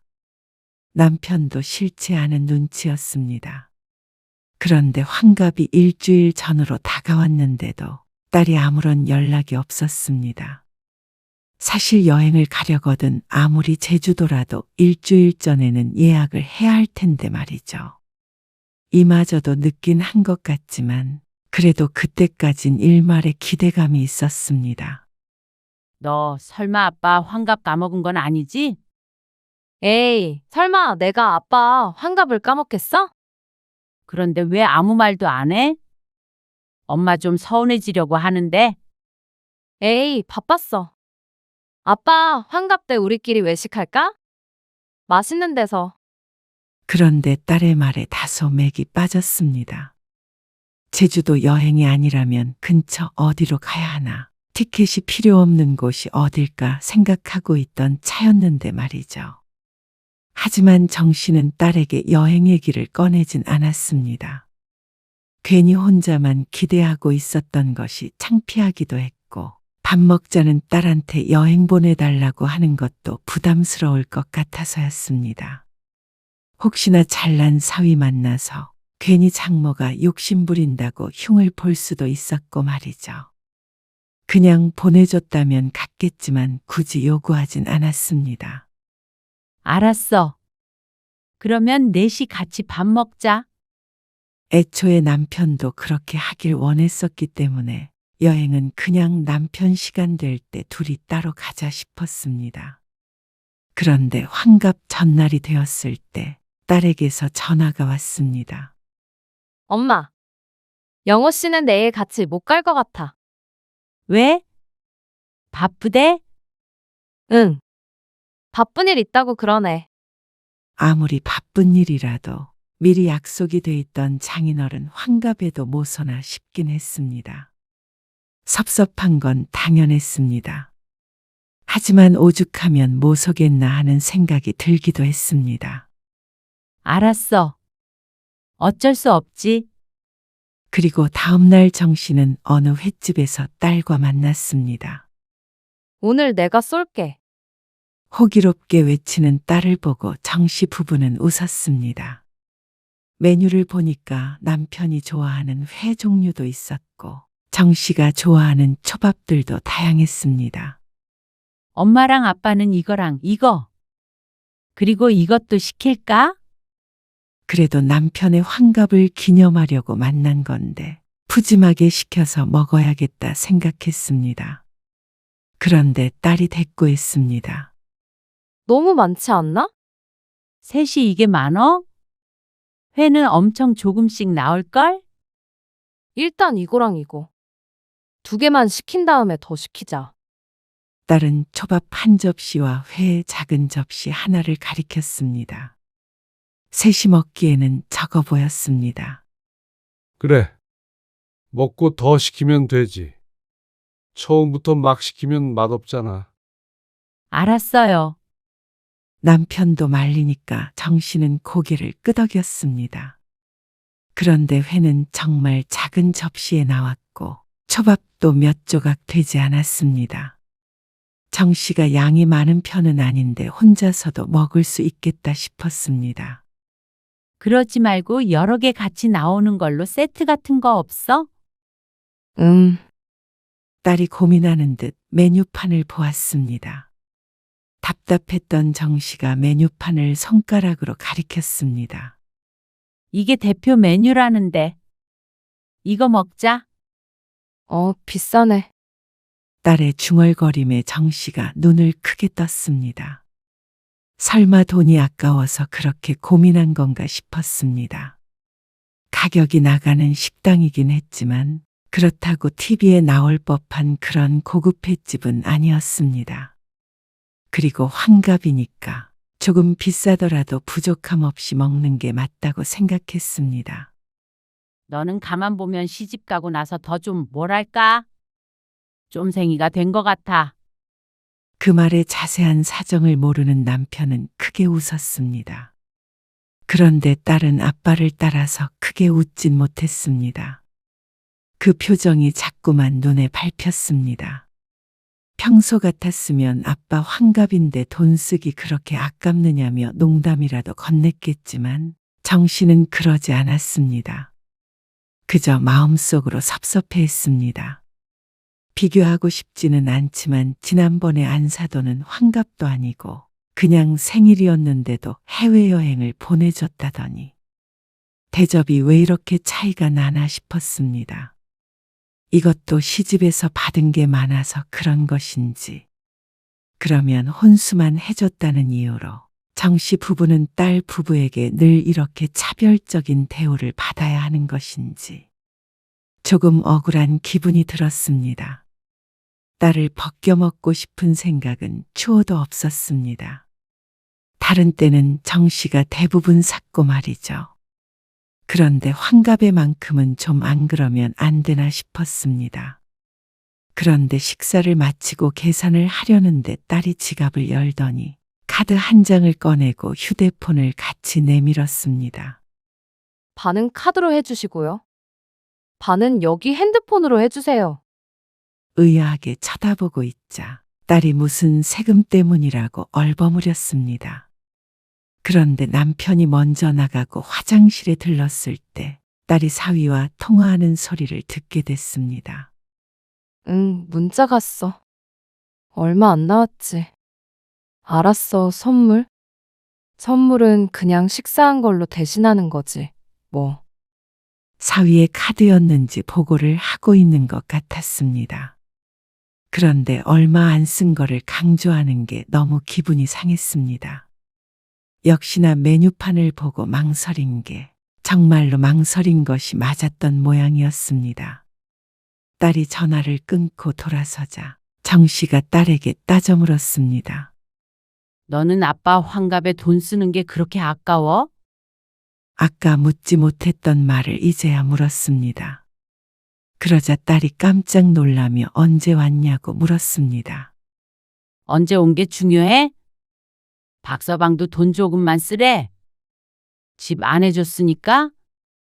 그런 게 아니고. 그런 게 아니면 뭐야? 그런데 딸의 얼굴이 갑자기 어두워졌습니다. 화가 났던 정씨도 영문을 몰라 쳐다보고 있자 딸이 우울한 말투로 말을 했습니다. 사실 눈치 보여서 그래. 뭐가 눈치 보이는데? 돈 안 벌고 집에 있으니까. 밖에서 돈 쓰기 눈치 보여. 세상에 근 몇 년간 들었던 말 중에서 가장 황당한 말이었습니다. 집에 돈이 없는 것도 아니고 또 자의로 직장을 그만둔 게 아닌데 무슨 눈치가 보인다는 건지 몰랐습니다. 돈 쓰고 취미 생활하며 지내라고 집에 주저앉힌 것이 아닌 모양인지 이해가 가지 않았습니다. 네가 눈치를 그냥 보는 거야? 아니면 박서방이 눈치를 주는 거야? 그게 가장 중요했습니다. 그런데 딸은 대답하지 않고 고개를 숙였습니다. 그 모습을 보자 억장이 무너지는 것 같았습니다. 8살이나 어린 여자, 손에 물 한 방울 안 묻히겠단 말로 꼬셔서 결혼해서 직장도 그만두게 했으면 다른 건 몰라도 돈 때문에 눈치는 주지 말아야 하는 거 아닌가 싶었습니다. 박서방 요새 힘드니? 돈 못 벌어? 그건 아니고 자꾸 아껴 쓰라고 그러고 카드로만 생활비를 주니까. 뭐? 현금을 하나도 안 줘? 현금으로 쓰려면 어디다 쓰는지 일일이 말하고 타서 써야 해. 그리고 시어머님도 시어머니도 뭐? 남편이 힘들게 번 돈 허투루 쓰지 말라고 자꾸 그러시니까 내가 주눅 들지. 기가 막힌 말이었습니다. 남자든 여자든 누가 돈 관리를 하던지 상관은 없지만 적어도 생활비 타 쓰는 사람이 돈 때문에 주눅들다는 말을 하게끔 만들면 안 되는 것이었습니다. 시어머니까지 나서서 그런 말을 했다고 하니까 어처구니가 없을 수밖에 없었습니다. 그러니까 여태 딸의 행동들이 이해가 갔습니다. 자꾸만 용돈을 달라고 하기에 돈도 많은 애가 왜 이러나 싶었지만 이유가 있었습니다.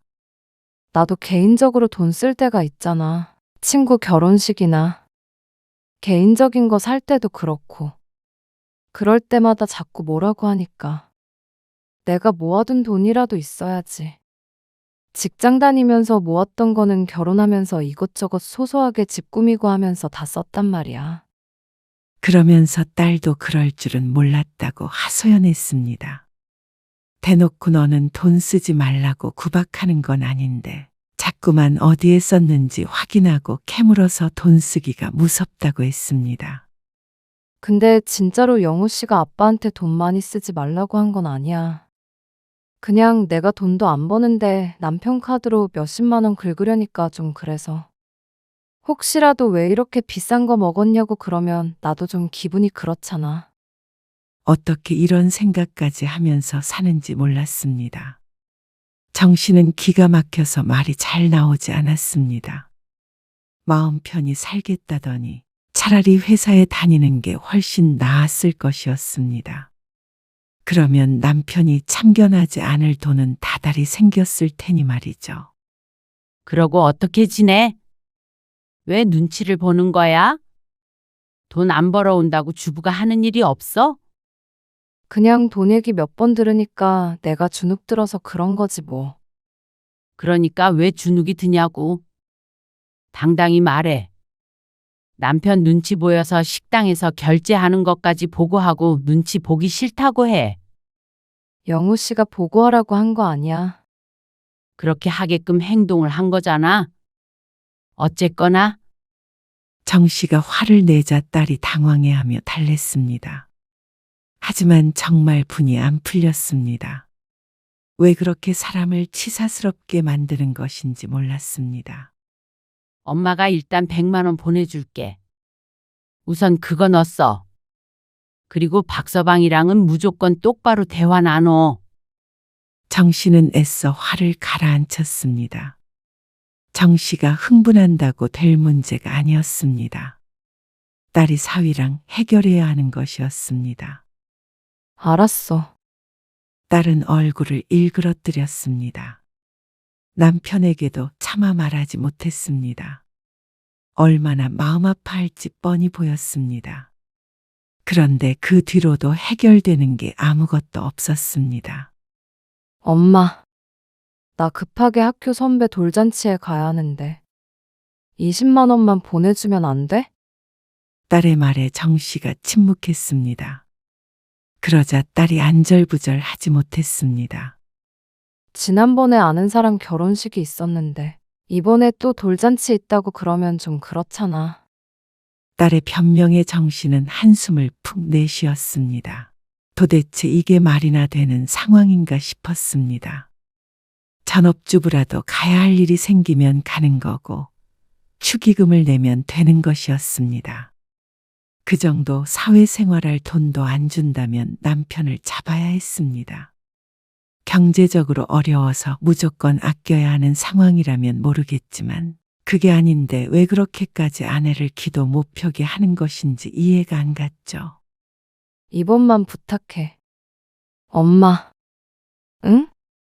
딸도 오죽했으면 또다시 이런 부탁을 하나 싶으니 어쩔 수가 없었습니다. 알았어. 보낼게. 전화를 끊고 정 씨는 20만 원이 아니라 50만 원을 보냈습니다. 정 씨도 돈이 넘쳐나서 그러는 것이 아니었습니다.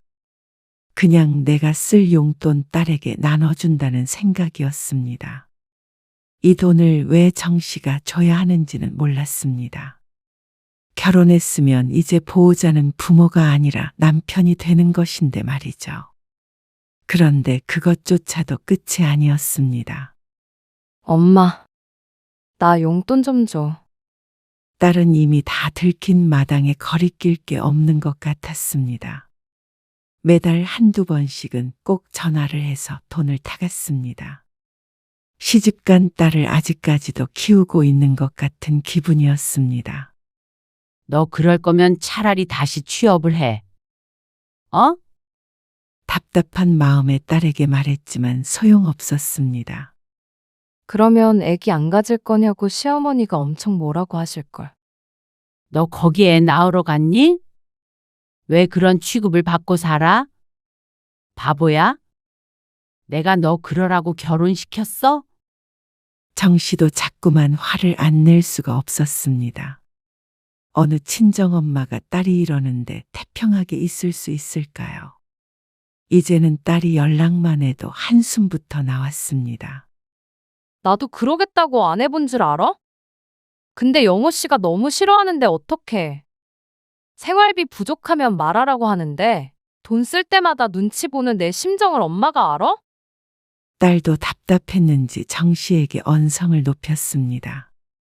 하지만 언성을 높일 사람이 잘못되었습니다. 정 씨에게 이럴 게 아니라 남편에게 따져야 했습니다. 너 박서방한테 말 못하면 엄마가 전화해? 아니, 전화를 왜 해? 내가 애야? 애가 아닌데 왜 자꾸 용돈을 달라고 그러냐고. 엄마가 엄마잖아. 친정엄마가 용돈 좀 못 줘? 돈 버는 남편이 살림하는 아내 용돈 좀 못 줘? 생활비와 용돈은 별개야. 전업주부라도 당당하게 말할 수 있어야지. 돈 한 푼 마음대로 못 쓰고 어떻게 사니? 그러자 딸이 말이 없었습니다.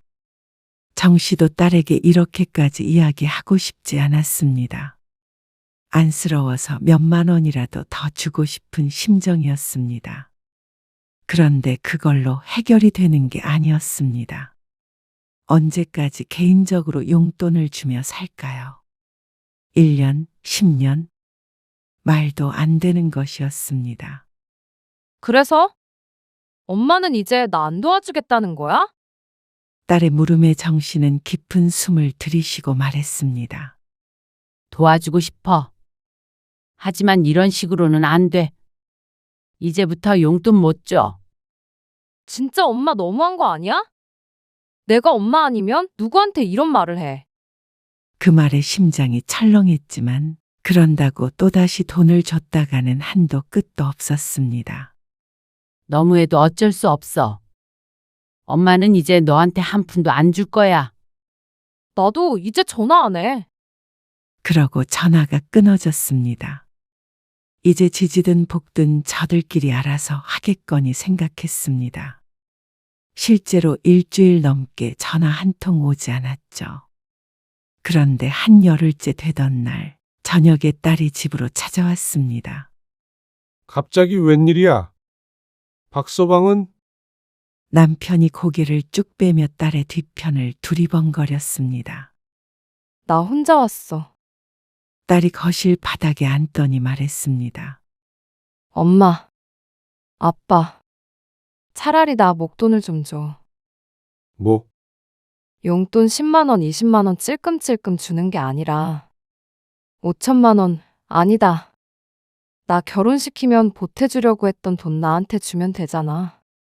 그러면 내가 이렇게 안 살아도 되는 거잖아. 딸의 말에 남편이 놀란 눈을 했습니다. 이게 도대체 무슨 말이야? 정 씨가 한숨을 쉬면서 대충 설명을 하자 역시나 남편도 노발대발했습니다. 이런 날강도 같은 놈이 다 있어. 좀처럼 남 욕을 하지 않는 남편도 사위더러 이놈 저놈 하면서 분노했습니다. 하지만 그렇다고 돈을 주겠다고 하진 않았습니다. 정 씨도 같은 생각이었습니다. 차라리 결혼할 당시에 그렇게 말했다면 모르겠지만 이 상황에 딸에게 돈을 준들 뭐가 달라지나 싶었습니다. 맨몸으로 결혼해서 이런 거 같아. 혼수 그 정도 했으면 맨몸도 아니야. 엄마는 더 돈 못 주니까 네가 알아서 해. 정 씨는 딸에게 차갑게 말했습니다. 머리끄댕이를 잡든 뭘 하든 네 남편이랑 해결을 봐야지. 왜 엄마 아빠한테 돈을 달라고 그래? 시집에서 집도 받고 남편 돈 타서 쓰니까 그런 거잖아. 그거 전부 다 네가 원한 거잖아. 정 씨가 그렇게 말릴 때는 귓등으로도 안 듣더니 결국 돈 안 주는 부모 탓으로 돌리려나 싶었습니다. 정 씨는 딸을 집에서 내쫓아 버렸습니다. 한 푼도 못 준다고 했지? 정 씨는 속으로 생각했습니다. 딸에게 지원해 주려고 했던 돈도 나중에 주게 되더라도 딸이 사위와 단판을 지은 뒤여야 했습니다. 그렇지 않고 몰래 돈만 숨겨놓고 쓰면 부부 사이가 무슨 의미가 있을까요? 나중에 그게 더 탈이 날 수도 있었고 말이죠. 딸은 쫓겨난 것에 충격을 받았는지 한동안 연락이 없었습니다. 그런데 어느 날 안사돈에게서 전화가 왔습니다. 내 참 세상 그렇게 독한 애는 처음 봤어요. 우리가 있는데도 남편한테 눈 동그랗게 뜨고 제가 뭐라고 하면 시집살이라고 난리를 칠 거고 사돈께서 따끔하게 혼 좀 내주셔야겠네요. 이런 황당한 전화는 처음 받아봤습니다. 교양 있는 척은 혼자 다 하지만 어떻게 이런 일로 사돈에게 전화를 걸 수 있는지 이해가 안 갔습니다. 저는 그런 건 모르겠고 애들이 알아서 하겠죠? 결혼한 자식 부부 문제를 가지고 제가 어떻게 끼어드나요? 그러니까 시어머니인 당신도 끼어들지 말라는 말이었습니다. 안사돈은 기막혀하며 전화를 끊었습니다. 그런데 정 씨는 기분 나쁜 전화를 받고도 어쩐지 웃음이 났습니다. 둘이서 지지고 볶고 알아서 하라고 했더니 정말로 따지긴 한 모양이었습니다. 그러다가 며칠 뒤 딸에게서 연락이 왔습니다. 엄마, 아빠. 설에 우리 안 내려갈 테니까 해외여행 한번 다녀와. 뭐? 무슨 소리야 갑자기? 시어머니만 해외여행 보내드리고 아빠 환갑 그렇게 보낸 거 내가 두고두고 가슴 아팠어. 너 무슨 돈으로? 무슨 돈이긴. 남편 돈이지. 아니, 우리 돈이지. 잘 해결이 된 거야? 아주 시집에서 뒤집어 엎어버렸지. 이제 시집이랑 처가랑 뭐든 똑같이 하기로 했어. 일단은 생활비랑 낯쓸 돈은 따로 주기로 했고. 그게 과연 다 해결이 된 건가 싶었습니다. 근본적으로 해결된 건 없어 보였습니다. 어쨌거나 남편에게 의존할 수밖에 없을 테니 말이죠. 그런데 딸이 여러 가지 반가운 소식을 전했습니다. 엄마, 그리고 나 임신했어. 뭐? 정말? 응. 사실 이혼 생각도 잠깐 했는데 애 생기니까 마음이 좀 달라지더라. 그래서 한 번만 더 돈 때문에 내가 눈치 본다고 느끼면 애 데리고 도망가 버린다고 했어. 그리고 그때 가서도 그러면 정말 나 이혼도 감수할 생각이야. 아참, 그리고 애 낳고 두돌되면 나도 다시 취업하기로 했고. 정 씨는 손주가 생겼다는 말보다 그 말이 더 반가웠습니다. 내가 번 돈은 터치하지 않기로 했어. 나도 너무 억울한 거야. 내가 이 집에 뭐 팔려온 것도 아니고 이제 돈 때문에 서럽기도 싫어. 근데 영우 씨는 전혀 그럴 리도 없었다고 싹싹 빌었어. 진작 말해볼 걸 그랬다. 그러면서 남편이 벌어오는 돈을 당당하게 쓰기로 했다고 했습니다. 전업주부가 죄인은 아니라면서 말이죠. 그제서야 정 씨는 안심할 수 있었습니다. 어떤 방식으로든 제 권리를 되찾았다고 하니까 다행이었습니다. 물론 앞으로도 계속 그럴지는 지켜봐야겠지만 적어도 그 전에 우울한 딸의 모습은 더 이상 없는 것 같았습니다. 전에 달라고 했던 돈은 혹여나 모를 나중에 딸의 미래를 위해 가지고 있을 생각이었습니다. 딸도 이제 그 돈을 달라고 하지는 않았으니 말이죠. 그러니까 해외여행 가. 알겠지? 딸의 말에 웃었습니다. 해외여행을 가든 안 가든 이제는 별로 중요하지 않았습니다. 딸이 제대로 된 대접을 받고 산다면 그걸로 됐다고 생각했죠. 무엇보다 딸이 스스로 목소리를 낼 수 있게 된 것이 가장 다행이라고 생각하며 정 씨는 비로소 마음의 짐을 내려놓을 수 있었습니다.